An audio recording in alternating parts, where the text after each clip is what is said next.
welcome to another episode of the Midwifery Wisdom Podcast. In this unique installment, co-host Augustine Colebrook talks with Texas Midwife Melody Barnum. Brace yourself as they dive into the extraordinary story of a birth that Melody attended a year ago. One that goes beyond just the ordinary, featuring a precipitous shoulder dystocia that ended in a hospital transfer. Melody and Augustine meticulously talk through each layer of this birth story, from the details of the birth itself to the incredible charting by Melody and her team, and, of course, the impact it had on Melody as a midwife. What sets this episode apart is Melody's incredible courage and transparency in sharing her own personal experience. Her willingness to open up allows all of us to gain invaluable insights and lessons. Get ready to be inspired and informed as we dive into this story. Welcome to the podcast, and I'm really grateful to be joined by Melody. And Melody, I just want to say thank you for being vulnerable with us. Today's topic is a big one. A lot of people struggle with this subject before they've even encountered it. And so I just want to say thank you so much for being a part of the teaching and the mentoring and the coaching and the supporting of people in this space. For sure. I think it's important.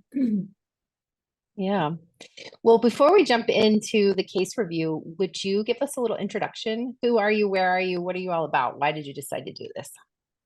Sure. I'm Melody Barnum. I began in birth work and learning in general, or birth learning at 17. And so over half my life, I've been doing some aspect of birth work. I've been a licensed midwife in Texas for 9 years as of this month. And then we moved to Louisiana in 2020, and I've been licensed here since the end of 2020. I don't know how many births I've been to. I lost so many NARM numbers so many times, I have not kept track because I got upset and frustrated. Now I'm in grad school to become a therapist because I want to work with providers on birth trauma and the perinatal community in general. So got one more client for this year, and then I'm taking a break. That's amazing. Well, having a long and challenging and beautiful journey in midwifery, you have seen trauma, I'm sure, for yourself and others. For sure. And is that part of what made you feel like talking about this and the trauma that you experienced would be helpful for others? I think so. I've learned how helpful it is to also talk about those things, like what's hard, so that we can, first of all, just for ourselves to process, but also in community to understand that I may look like the most experienced person in the room doing the most chill thing at the moment, but there's still like things running through my head. I'm still concerned about things. I don't know of any, at least healthy provider that hits a point where they just feel so perfectly proficient that there's no what ifs, or is this one going to go the way that I want it to? And so I think it's helpful to normalize that and to understand. And I love what you said, healthy provider, because there are some very unhealthy providers of like, I've got this, I know this, I understand. It's like, oh, we never actually arrive in this profession. It's a constant juggling act. And I love that you said that.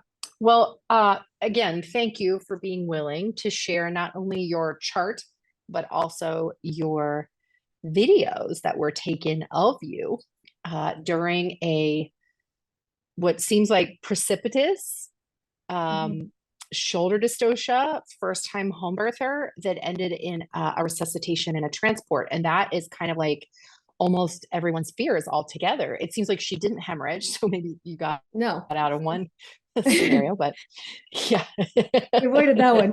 But that's quite a combination of things. And so so that we can get right to talking about the case and processing, in reviewing your chart notes, I made some notes. And so I would like the succinct case back to you Okay. that I got from the chart. And then we'll have a conversation about that. And then that way the viewers can be up to date on the occurrence before we start chatting about it. Is that okay with you? Sounds good. Okay. Awesome. So this was a G3P2 28-year-old gravid woman who presented at 40 weeks and 4 days in active labor. And the first assessment was at 9:59 p.m. There was no significant history except anxiety that she was taking Lexapro and Unisom. And baby number 2 was preterm and low birth weight after being induced at 37 weeks for a growth restriction. This baby obviously was at term. So at around 10 p.m., she was admitted and heart tones were 130s.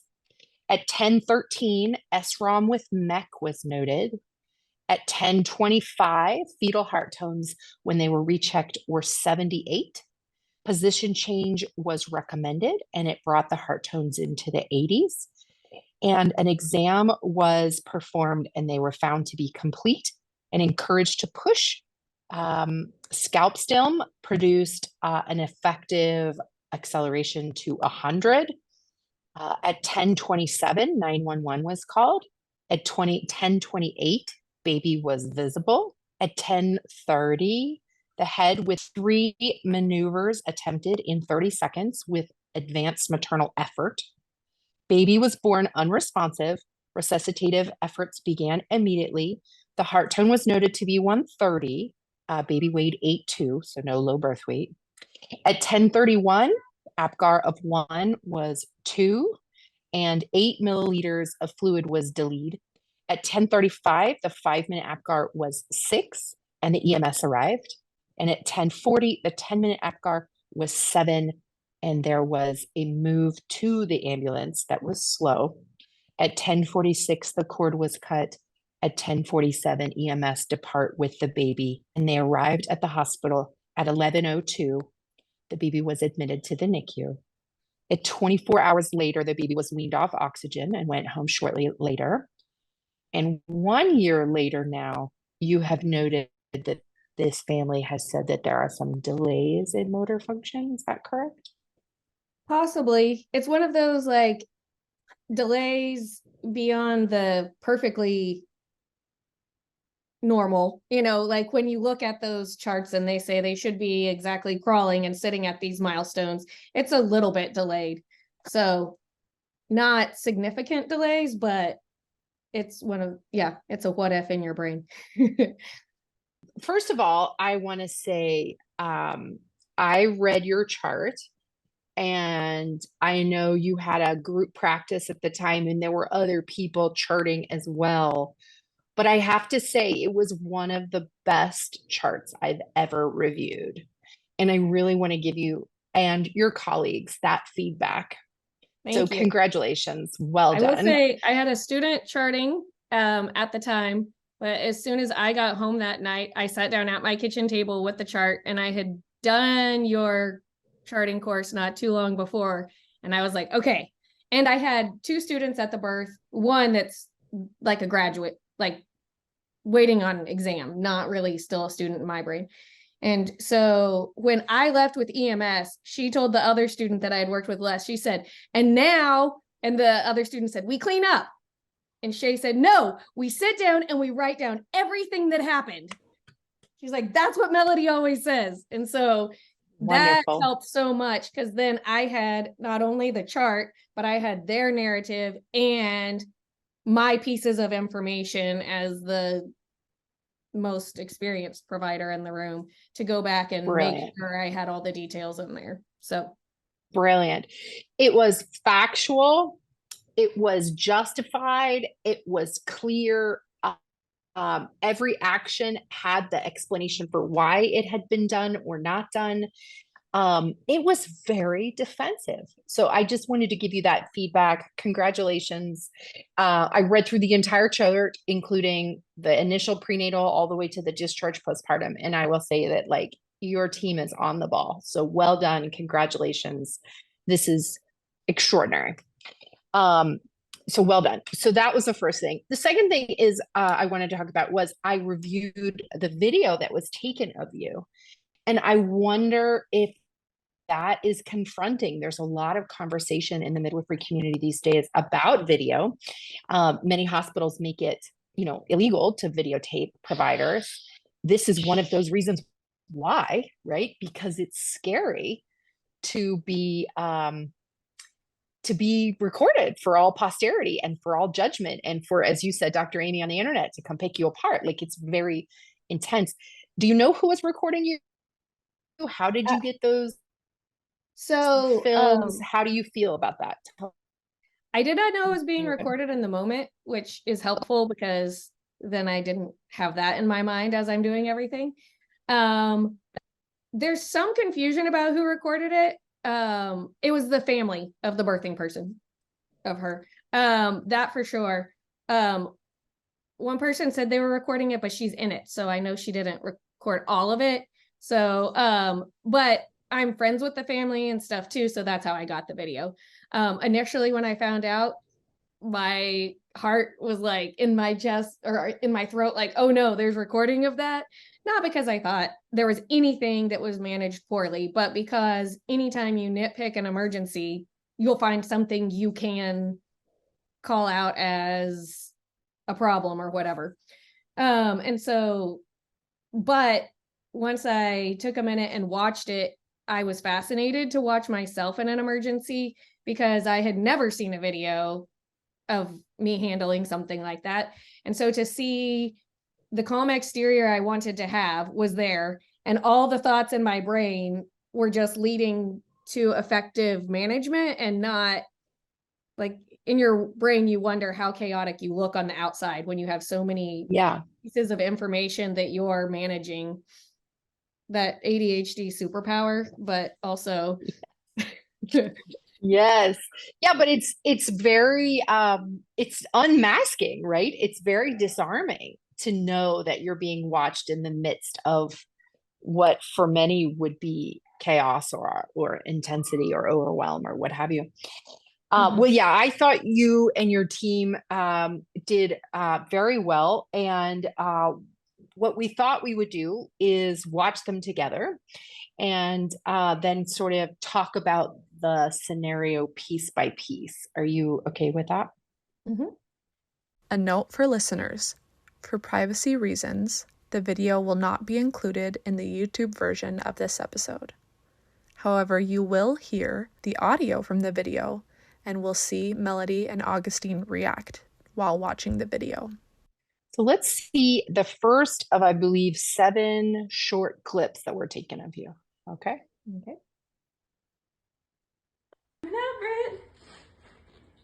Yeah. Okay, give it a push. You're doing so good. His head's out. His head's out. Keep pushing, Britt. You're doing so good. Okay, get a foot up. Yeah. There you go. There's our first position change. And we've just switched from senior student to senior midwife. Such a good job. And you're going after one of the shoulders. Push, honey, down into your butt. Push. All the way. Push into your butt, Brittany. Okay. So tell me about what was going through your mind. I remember going in and thinking that there was space. Like thinking, I guess that's the first thing that comes into my head when I'm having to help a baby. Like, what's up with the pelvis? And do I feel like there's really adequate space? And this is something else kind of hanging the baby up. My hindsight is, I think that because he had been bradycardic for so long, he wasn't as much of an active participant. So when I went in, I remember thinking, there's room. I just have to figure out where to get him to wiggle so that I can get him out. So at that point, that's kind of what I was thinking was there's room here. We just have to navigate it. Absolutely. I love that reflection about that your hand, like if you can fit your hand in alongside the baby's shoulder, you're right. There is space. So even if the anterior shoulder is impacted on the pubic bone, if we have space in the back, we're just going to move them towards the back, which is ultimately what you did. And I love that. And I just want to direct folks to a resource about this topic. We have a very extensive blog post about shoulder dystocia on the website, midwiferywisdom.com. And there I presented this theory that I think there are 3 types of dystocia. The first type is the type that you're describing, which is a baby who has lost reserves, i.e. lost tone, and is no longer muscling their way out and actively rotating through the pelvis. They are passengers at that point. They're not active participants. And that's why we sometimes hear about 1-minute dystocias with 3 days on cooling in challenge, is because they actually entered the pelvis already compressed or de-stressed, compensated. And there's no actual impactment. They're just not actively being born. Does that fit what you felt? Yes. Yeah. And I remember. And then the second type of dystocia is a baby who's actually, go ahead. We're overwrapped. Okay. Say it again. I remember at the conference last year doing the shoulder dystocia room, and Wendy talking about, because someone asked the question, like, how long is too long in a dystocia? And she said, well, how is the baby when the dystocia began? And so that was also going through my mind in this moment, like, okay, we were not good when we began this. We don't have as much time as a baby who was 140 before now they're stuck. But at the same time, we have a baby that's probably not doing their part and a pelvis that's easy to navigate if we just make it. So kind of like teasing out that what is our hang up here? And what is our level of That's brilliant thought process. Brilliant thought process. And I agree with Wendy Kleckner, the amazing Wendy Kleckner out of Arizona. And I believe this as well. So the second type of dystocia is a baby who is not compromised, but is truly stuck. And this is where sometimes you hear about 8-minute dystocias, one puff of air, and they were fine because they actually didn't enter the pelvis compromised. They were literally just wedged, and we had to do all the things to unwedge them, but then they recover very quickly because they weren't in distress. And then the third type of dystocia is the oh shit kind of birth, where both of them are happening. They are compromised and they're super stuck. And obviously we want to do everything we can to avoid those types of births. But you can read a lot more about this on the website. Okay, so let's watch the next clip as you progress through the different steps. And for this next one, I'm going to ask for you to describe what you're doing. The first step you had was you had her put her leg up on the bed, and then you felt to see if there was room and whether the shoulders were going to rotate. And then we're going to move on to this next step. Yep. You're doing great. What are you doing here? You're doing such a good job. Switching hands, and I was reaching to see which hand I could best get to that. I need that space you had earlier. Do the other hand. Whatever leg you can. There you go. Right there. He's coming out. Keep going. Keep going. Now you've moved the posterior shoulder to visible. So good. Right? Yes. But baby is still. And I'm trying to make sure I'm splinting the shoulder and not going in the armpit. He's coming. Yeah. Okay. You're working. You're doing it. Brachial plexus. Oh, mom's working so hard, and now baby's coming and birth. And we have a super floppy. Okay, don't worry about the nuchal cord is super floppy head. You delivered the baby with mom basically standing, and you and your student are right there with the baby behind, and you can tell they need help right now. So you did not hand that baby to mom. You went right to resuscitating on the floor. And I also love this. And so I really want to commend you on this next step, because so many midwives are so hyper-focused on doing a gentle birth, a physiologic birth, keeping moms and baby together. And this is because of the horrific things that are done in the hospital. And so there's a good reason why everyone's hyper focused on that. But we need to have a fail-safe threshold where we stop with the normal physiologic birth when it's not normal. And so I loved seeing this. When I review poor outcome births and labors and videos, I oftentimes see that like immediate putting the baby on the mom and then being like, oh, they're floppy and not moving. Okay, now I have to take it back. And that is a really challenging process. In fact, I would argue that that's pretty traumatic. How do you feel? I think it really can be. I think also I'm one that, especially when it's hard, the birth's been either precipitous or really hard on mom, letting mom come into herself before she takes the baby. Not like I'm withholding the baby, but I will hold the baby out without like shoving it towards mom, even when baby's pink and crying and perfect, and just wait. Because I've had more than once where a mom looks at me and goes, "What the F just happened?" And it's like, yes, take a breath. You just had your baby. Like, come into yourself. And then when you're ready, baby's ready. Like, so in a birth like this, where the mom's had to work so hard, there's an element of mom that's not ready to hold baby either, often. And you can toss the baby on the mom, but everybody. But don't you think it's traumatic if we put a baby there and then we have to take them away? Don't you? Yeah, I think that's traumatic. I think that can be too. Yeah. Just going back and forth instead of the progression to mom. Yeah. And when you see that something's wrong, just go right to the solution. Yeah. One thing I liked about how we handled the birth that it's hard to tell in the clips is in the moment, as I could, I was narrating to my team. So there was, and I thought I heard it in a clip at one point, but I didn't hear it when I rewatched it the other day. You hear me say, okay, I'm going for the arm and put my hand in further. So I was telling them so they could, my hope was that the student could then be charting all of that. I don't know if that got done or not. It was a student that I hadn't worked with as much and we hadn't run through these scenarios, but at least everybody in the room knew what was happening. That's beautiful. Yeah. So informing the team, but also the family members, like the one who's watching. They're like, okay, she's doing everything she can. That's a good feeling, even if they don't know what that means. Yeah. And in this case, we had the mom was a nurse and her family members in the room besides her husband were nurses. So it felt extra important to be, I could just pop out stats. Like as soon as I had the pulse ox on the baby during resuscitation, I could just pop out 140, 99, and they knew what that meant. And that gave them comfort too.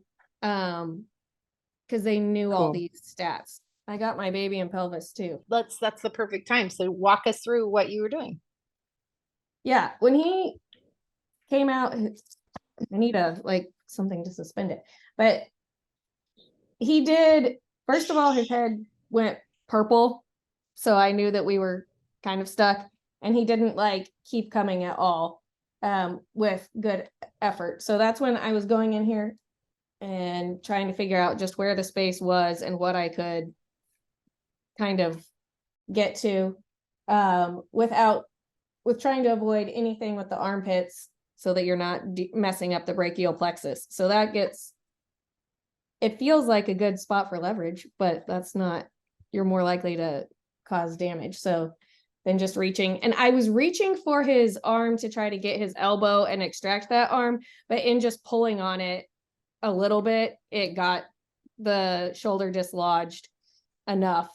So that, or not dislodged, but pulled out far enough that I was able to then just. But this was the posterior, right? So the pelvis. Yeah, she was like this for a quick second because you were working the posterior arm first. I had her backwards.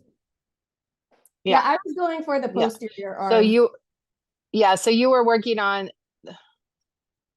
Because she was. Yeah, but the first maneuver you did was to see if the shoulder would rotate on the anterior side, right? Yes. Yeah, that's the first maneuver. It like that. And it wasn't moving at all. Well, it moved, but it wasn't descending. I could push it over, but it wasn't leading to more descent. So I was going to go to get this arm to get him to pull down more from that. But as I reached, I think I got about to the elbow to start to cause the arm to bend. And then it just, between her efforts and my just messing with him, the shoulder came out. So then I moved back to more exterior efforts, just pushing on that scapula to try to complete that full rotation and get him out. Yeah. And that's another example of this first case of dystocia, this first type of dystocia. When you free one of the shoulders and the baby doesn't come flying out with that much maternal effort, that's the other confirmation that the baby is not working for this journey. The baby is depressed, they've lost resources, and we saw that on the video. So that was really, really helpful. Mm-hmm. Okay, you ready to tackle? Too, but I don't think that the cord around the neck was any piece of that. I don't think it impeded the progress, but I think it could have definitely played a part in the depressed baby. That's true. Yeah. Yeah. There could have been some compression over a shoulder there against a bony maternal pelvis and a bony baby's shoulder. And that could have been what led to the bradycardia. Well, are you ready to tackle the second part of this and watch the next video? Okay. Are you feeling triggered? Are you doing okay? Should we do some deep breaths and somatic exercises? I don't know. Yeah. Well, you are a badass baby catcher. I love your mug. Okay. Let's do this. The mom gave me this after the birth. So this is perfect. That's your trophy right there. Okay. Alrighty. So now we're going to go to the resuscitation process. And this is the first moment that he's out, right? It's within the first minute. Birthday. Come on, buddy. Hi, baby. So we've got some drying, some stimulating. He's getting some breaths. There's a stethoscope. Okay. So this is at 2 minutes old and the EMS has just walked in the door. Maybe he's 4 minutes old, something like that. And he's getting an APGAR of 5 or 6 right here. I think that's what's happening. Yeah. Somebody's listening to his heart. The pulse ox is already hooked up. And that is the EMS. Surprised that baby's already here. No muscle tone happening. Okay. Have a good heart The rate. EMS was surprised about a lot. We had a bad dispatcher. Oxygenation's good. No muscle tone yet.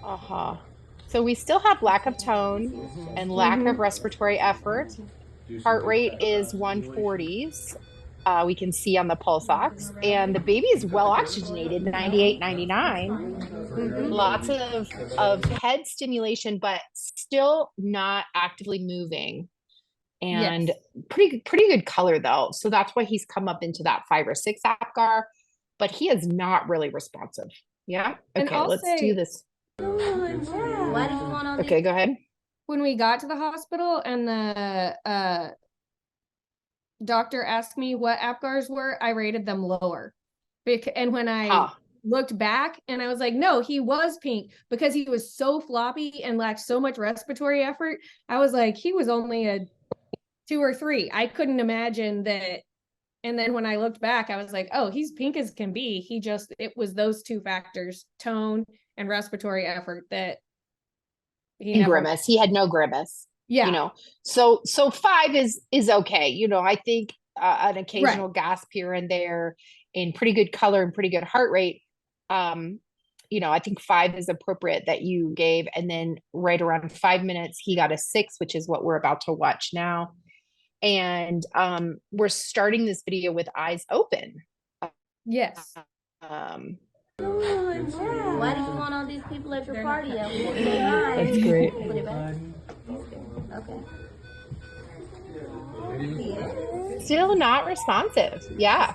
Yeah. He's not moving and he's not grimacing, even though you're shoving. Oh, there's a first little cry. Oh, there's a first little grimace. He gave a little cry, I think, when I suctioned. Yeah. Hi, baby. Yeah. Hey, but he is real depressed. Like he is not in his body. Yeah. Real shell shocked. You can sit all the way down. If Yeah. you want to sit, I would encourage you to go back. So we're working on helping mom get out of her very uncomfortable standing birth position. Baby's pulse ox is great. Baby's heart rate is great. EMS is standing there. We're still stimulating and drying. And I'll say I was very impressed with EMS. They Big deep breaths. came in and they watched, and I told them when they walked in, I said, I'm the midwife. We're doing a resuscitation. And then they stayed present but out of the way until I called it for them to take over. For them to Run for our money. To transport. Yeah. Yeah. So we're still doing more suctioning. And at this point, you've been doing quite a bit of bulb suctioning, probably because it was just handy, right? I had already done I don't know at which point in this exactly I did the delete in relation to the video. I had the student hand me the delete and I did it, but that was not videoed. Yeah, that was a little after 1 minute, I guess. So 2 minutes or something like that. Yeah. So, but 8 mLs is really significant. There was a lot. Yeah. Yeah. And I wonder too how much of that is common when the baby is more passive in birth, because often we see when the head comes out and the next contraction, the lungs are squeezed and they expel. Expel so much, and he didn't do that. And I'm wondering how much of that is impacted by him being already bradycardic. I don't know. Yeah, and he had some mech in the water. Did your receiving doc, did they have anything to say about mass? Do you think he had any kind of a mass situation? They didn't say a lot. They asked me a lot of questions and were very receptive and open.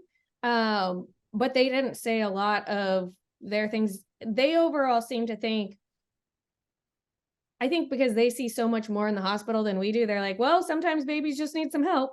They were very, I didn't feel dismissed, but they weren't over the top concerned at the same time. Okay. So he's getting a little blow by right now. And did you do that out of reflex, or did you do that because of the pulse ox? Was that a recommendation from the EMS? What's EMS didn't say much of anything. Once he began some respiratory effort on his own, we were trying to see. So I'm listening to his lungs here, and then the student is giving blow by, just to see how much air he was moving on his own. We did still have the pulse ox on, and with that, he maintained heart rate and good O2. So, it was in my mind that at that point, I know the person that teaches us NRP suggests switching to CPAP. I wasn't confident where I was sitting in the room. This was a room we hadn't used before and stuff. I wasn't confident that I could talk the student I hadn't worked with as much into bringing me all of the equipment in a timely manner. And I don't have an air tank. I just have oxygen, which you also can have concerns of brain damage to the baby using straight O2 for very long. So it was, to me, it was kind of a juggle. Can I talk her through getting all of that? And is it truly advantageous to switch to CPAP? Or in my context, is CPAP not a good resource?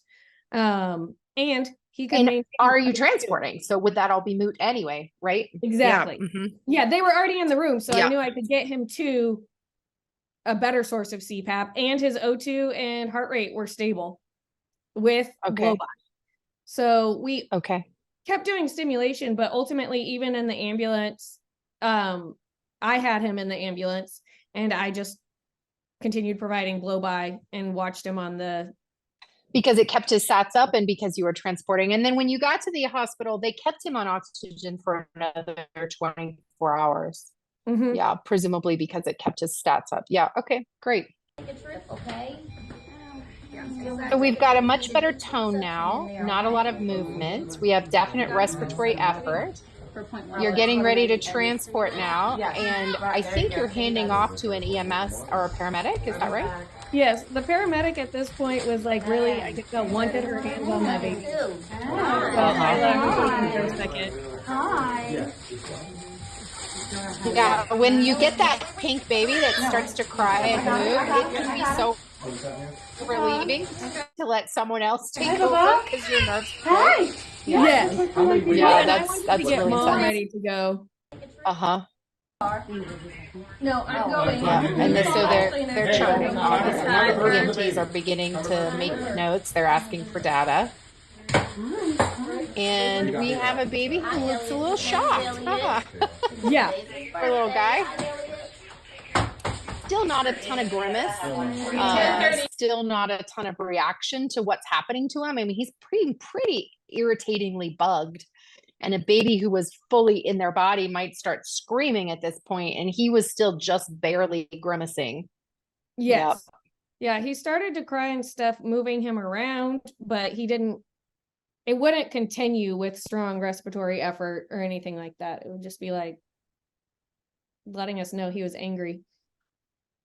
Yeah. So at about 10 minutes with an APGAR of 7, you decided to transfer.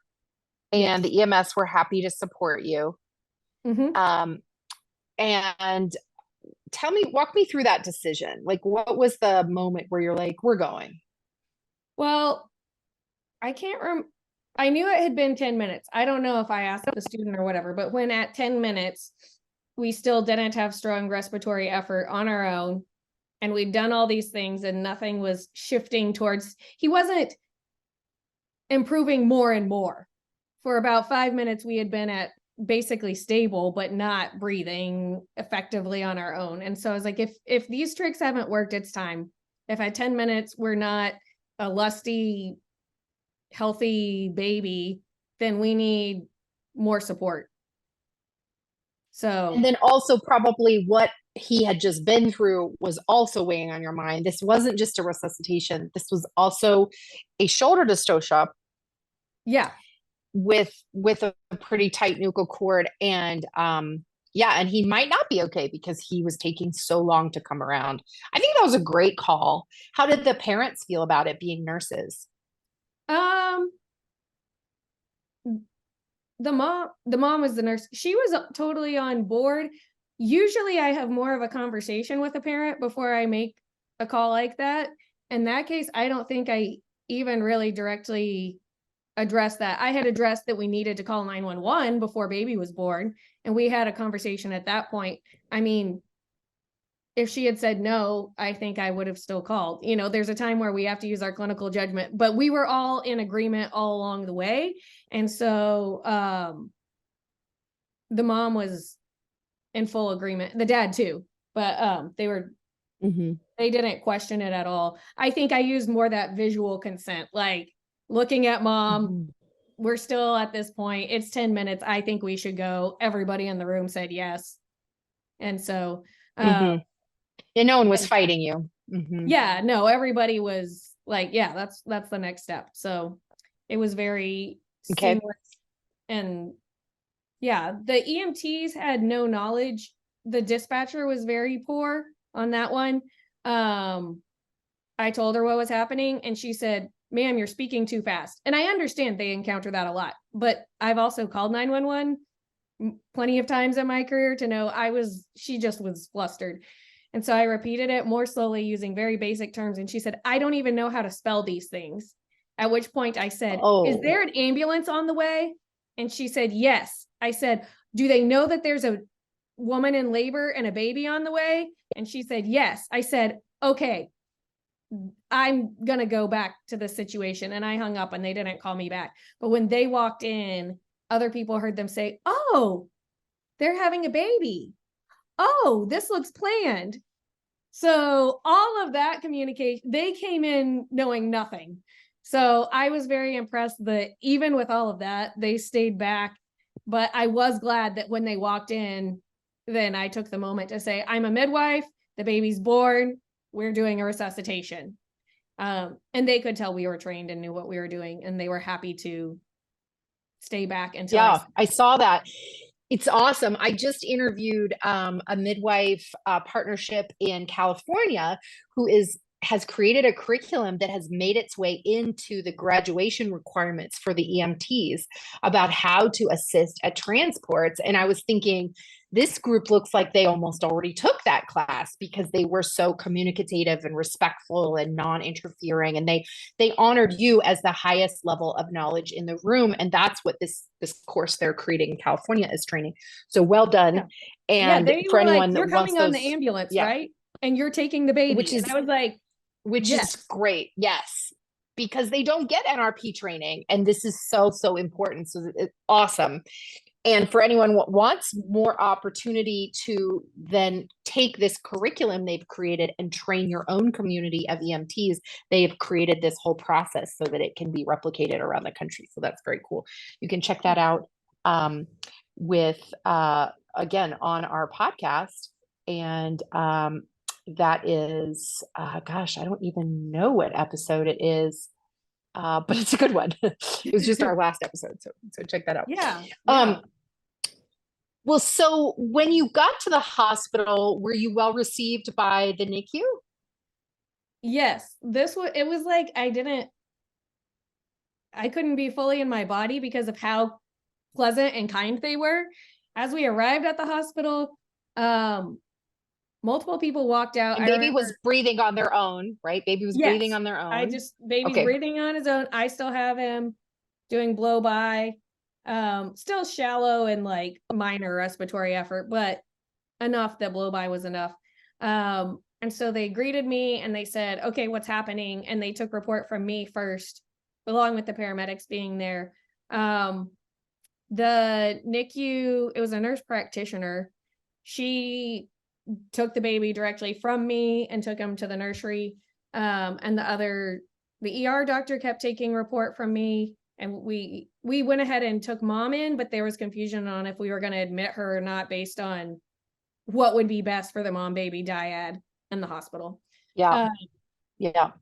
So, but the ER doctor gave me a hug and said, "You're doing a wonderful job. You're such a great provider." And I was like, what is happening right now? Like, wow. I settled in the hospital for basically not dismissing me and thinking I woke up this morning and decided I was going to do something crazy, but yeah, right. And he was ending his shift, but he came up to the room where we were too. And again, reiterated how congratulated me and told the mom she chose a good provider and that she made a good choice and had skilled people on the depth that he went to in discussing that astounded me, because it just really affirmed to the mom and to myself that we weren't crazy, in this moment. And wow. we knew that, but you don't expect the hospital to agree.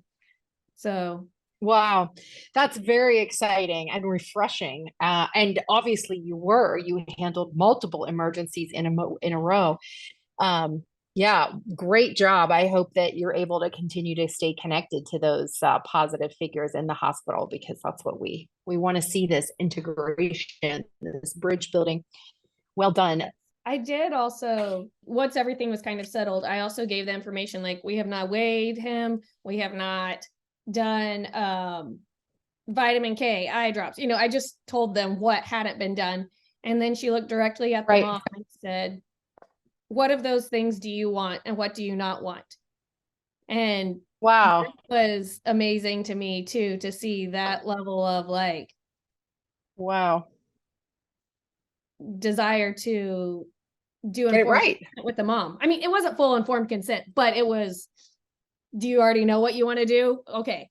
And then that's called respectful care, I think. I mean, they were really, really respectful, which is amazing. You couldn't ask for anything better. Right.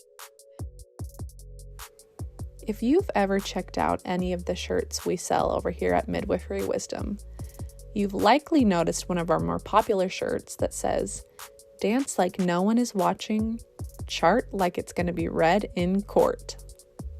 So let's face it, practicing the art of midwifery in many parts of the world can leave you vulnerable to litigation. But here's the thing, you can protect yourself with the right kind of charting. Birth is unpredictable, we all know this. So don't let a simple charting mistake be the reason you lose your license or worse. This is where the Midwifery Wisdom course, Defensive Charting, enters into your life. You cannot afford to miss this course. You will learn about things like the history of charting, HIPAA, learn more about your intuition and how that plays into charting, and of course, how to defensively chart to defend yourself when and if you find yourself in a legal situation. So now take a breath, relax the stress you're holding in your shoulders, and sign up today to learn how to chart defensively, to defend yourself, and to be able to continue dancing like no one is watching. You had the best possible ambulance crew. You had informed, educated, and understanding parents, and sounds like extended family. You had a with it and supportive team. You had a receptive, kind, and even respectful hospital reception. That's kind of the best case scenario. And yet, this is still really intense, right? Yes. Because we know that we're on the edge every day, every birth, every case. We could be at that fetal demise that we all are terrified of. We could be at that life-changing outcome.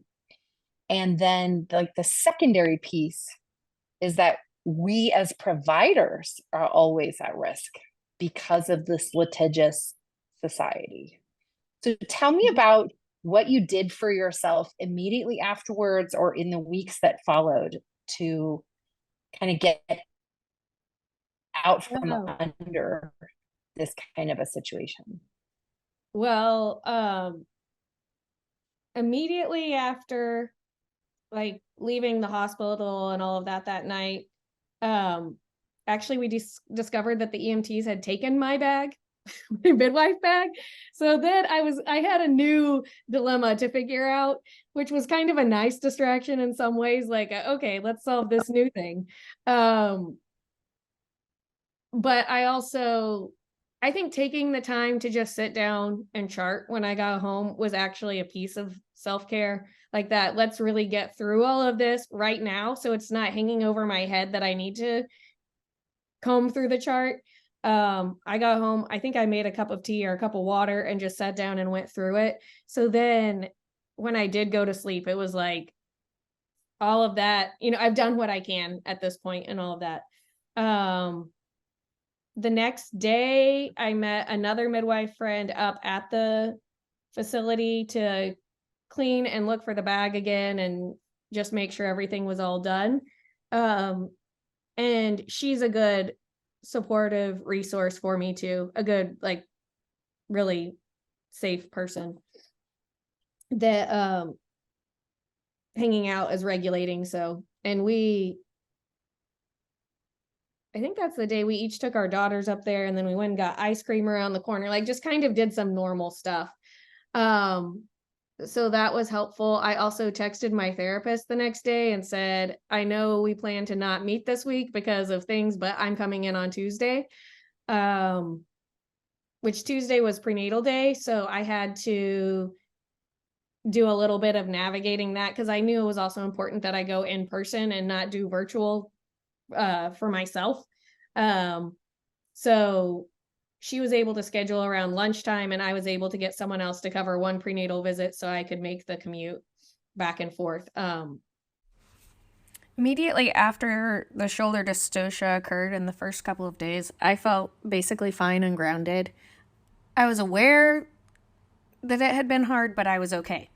I went to therapy the Tuesday after and processed and was doing well. And then that Friday, I was out of town for a grad school event, and I remember texting my therapist and saying, my anxiety is shot through the roof, I'm spiraling, I'm not okay, I can't handle mentally the fact that a week ago I was resuscitating a baby, and today I'm all dressed up in this formal professional context. And she responded and said, you're struggling with impermanence. Each of those situations is impermanent, but when the trauma pops up, your brain can't comprehend that. And I told her, but I scheduled this spiral for Tuesday, and now it's Friday, and it's inconvenient. And she said, because trauma can't be scheduled.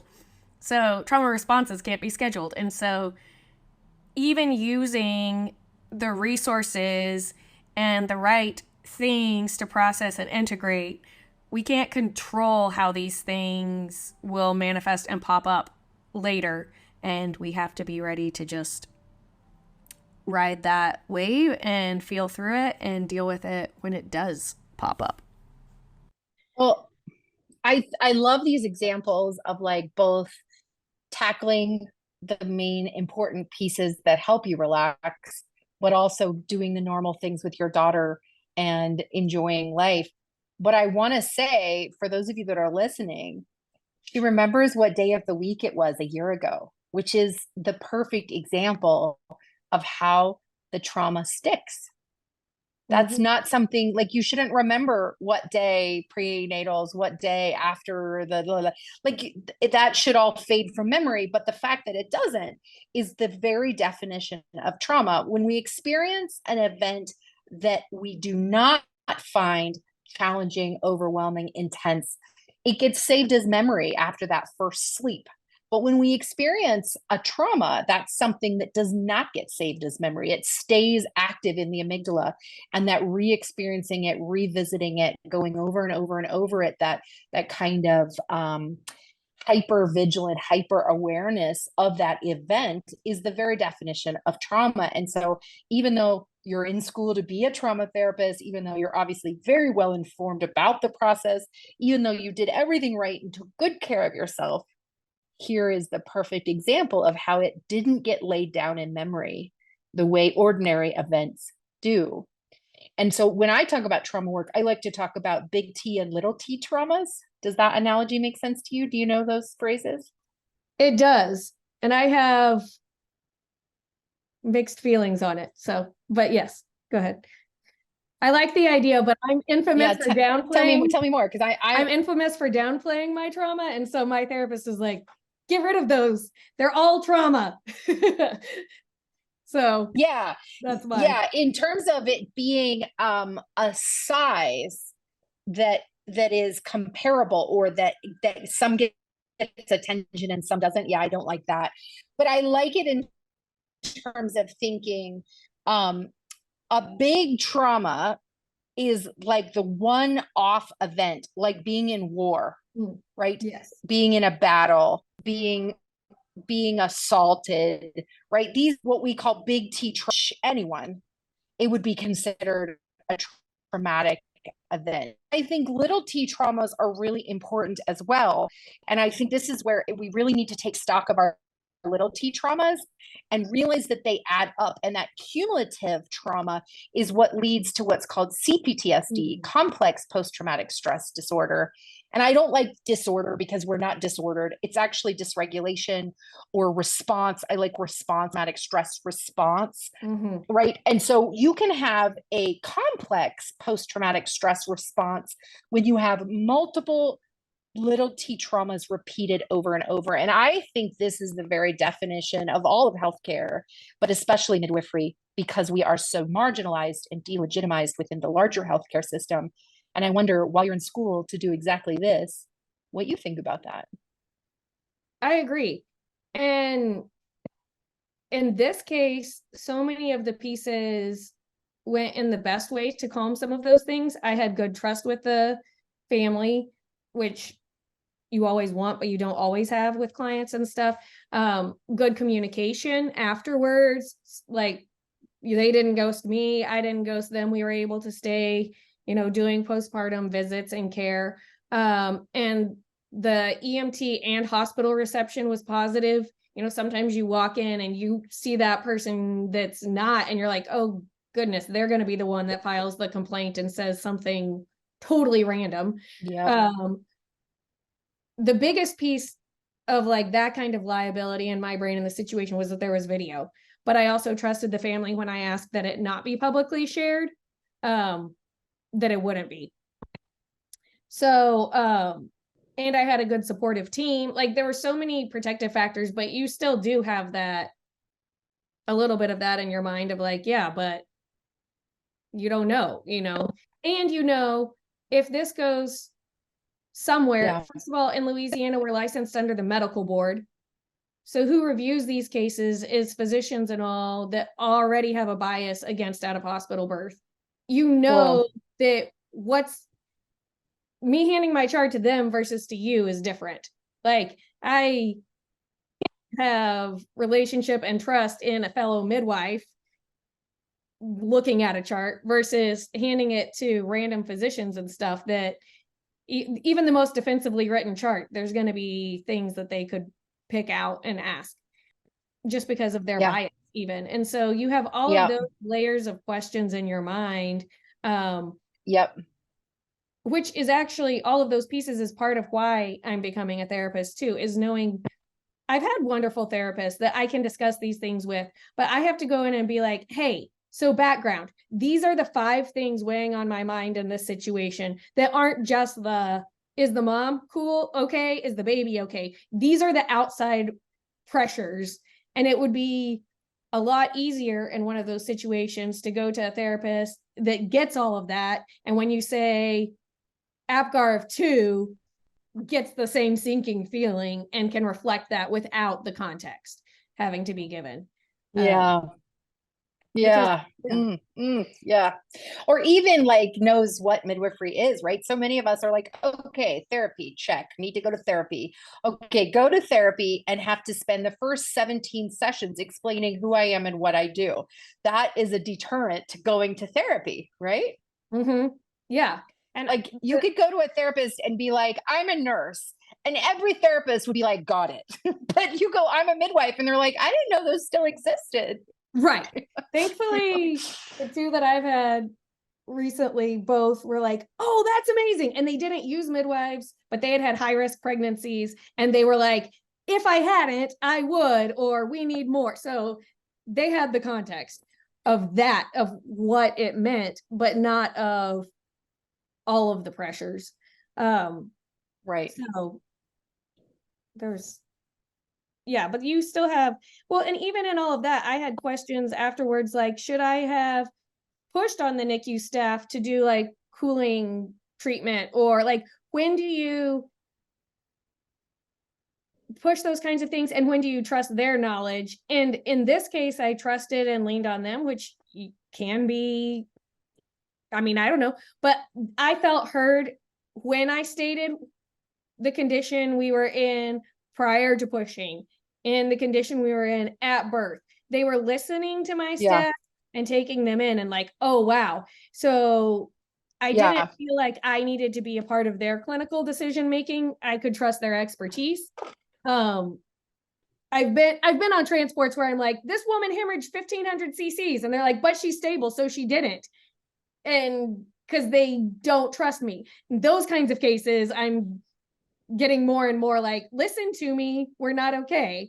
This case, I felt heard and respected, so I stayed out of that. But then still later, you kind of question, like, what is my role in advocating for my client in that case? And when do I just... Yeah. Oh, there's so many levels to this, right? I mean, we could just basically keep going. Well, the last piece that I wanted to talk about before we close up this amazing case review podcast, and thank you so much, is about the precipitous nature of your arrival. And so I just wanted to, first of all, really ring the bell for some compassion around midwives that rock into shit shows. There's really no other way to say that. I don't know if the client was coming to you or you were going to her. It wasn't clear to me if it was a birth center or a home birth, maybe a birth center. I can't remember. But either way, you guys first connected at, let's say 10 p.m., 9:59, whatever, 10 p.m. 13 minutes, and with normal for initial vitals, normal history and a normal admission. 13 minutes later, her water breaks spontaneously with MEC. And then 13 minutes, not even 12 minutes after that, we have a baby who is super bradycardic. And there had been no cervical exam yet. I mean, you were just checking her in. What do we do in the first 12 minutes of someone arriving in active labor? We listen to heart tones, which you did, and you got a good normal baseline. And then we move into like equipment setup and comfort care and communication and like calling the rest of your team in. I mean, there's a lot that needs to happen in that first 30 minutes. And the moment you went back, per ACOG guidelines, listening Q30 and first stage is totally normal. And the moment you went back to listen, you had this really worrying response where a baby was not just having early D cells, they just did not come up even between contractions. Babies in the 70s and 80s. That is alarming. And then, and so I just wanted to just like ring the bell. And part of this will never be solvable because precipitous labors happen. Travel is required in either direction. Lives communication is not always perfect. Birthing people don't know when exactly to call. Multips can be really fast. Like this might not ever be solvable. But I also want to say, did this experience make you think I need to be with people longer in labor? Did that ever run through your head? Was that even possible in this situation? I didn't really think about that in this case. She had like early labor for a lot of the day, but she had just got into a regular pattern. We were meeting at a facility and there was traffic between both of us. So that impacted part of the arrival. This was about as fast as it could be. This was about as fast as it really could. And then we went. Be. Yeah. So yeah. That seemed pretty fine. And getting there earlier, yeah, we could have had a few more things set up or whatever, but overall she was totally fine at arrival.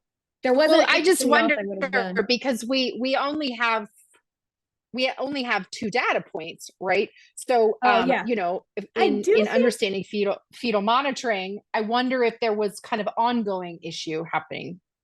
I do think, and it's not in the chart, so I know then that if it's not in the chart, it didn't happen. I am pretty prompt though about listening right after rupture, always. And so I think that we did start listening after rupture, and we're trying to, I think maybe we listened for 12 minutes, and that's when that charting is recorded. Trying to flop from side to side and try different things like that. Or I can't remember when the main charter arrived on the scene, actually. Me and the main assistant were there from the beginning, and I think we were doing everything, and that 13 minutes may have been when she arrived. Right.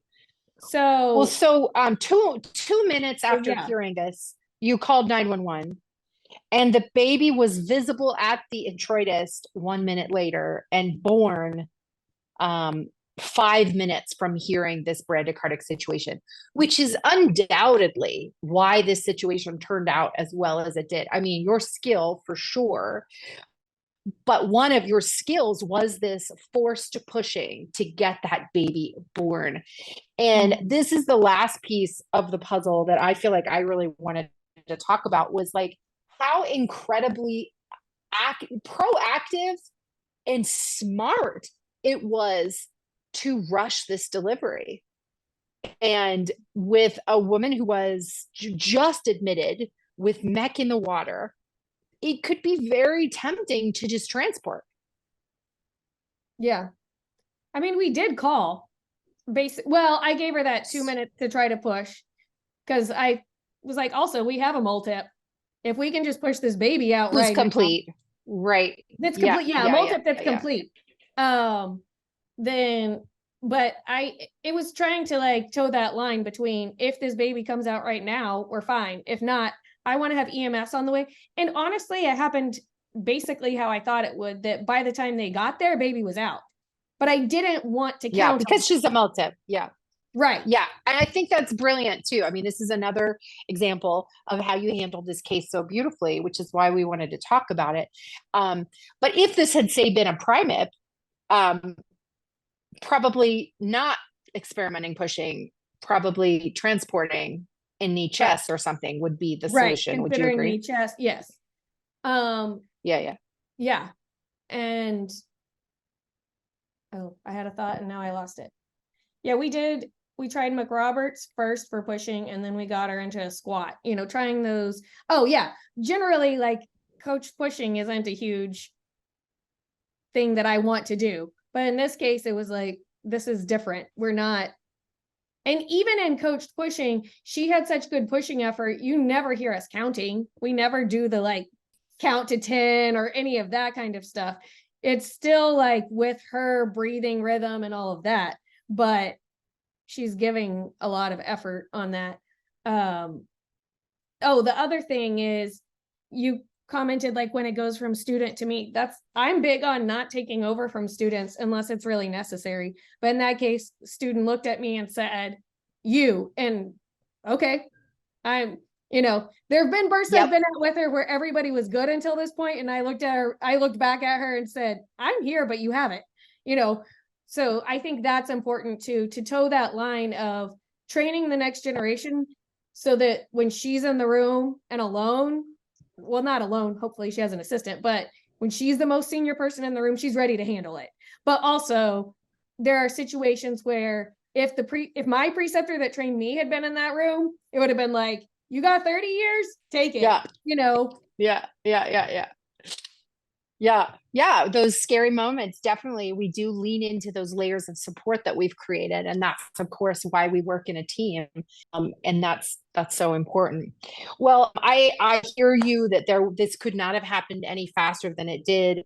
It's very likely that heart decels or that bradycardia was due to the SROM and sudden cord compression, where there maybe had not been throughout the labor another maybe bell that rings for not AROMing people early in labor and all those other important things that we talk about in midwifery. So well done, really incredibly well done for you and your team. And you're still in communication with the family. They have allowed you to share this audio and are happy that you're helping to educate others and pass on this learning. And they're just going to have to see about these neurological delays that may be happening. His scans all came back normal? Everything in the hospital was normal. I don't remember what all things they did. So yeah, okay. Good. Doing well. Well, hopefully he is just on his own trajectory and not impacted by this experience, right? Sure. Well, before we wrap up, do you have any suggestions for midwives, especially from your trauma-informed approach, for when things don't have a great outcome, like this one seems to have, or when they don't have a great reception by EMS or the hospital, or when they go in peer review and their colleagues are criticizing them? Like, how do people deal with the layers of trauma in this job? What's your biggest recommendation?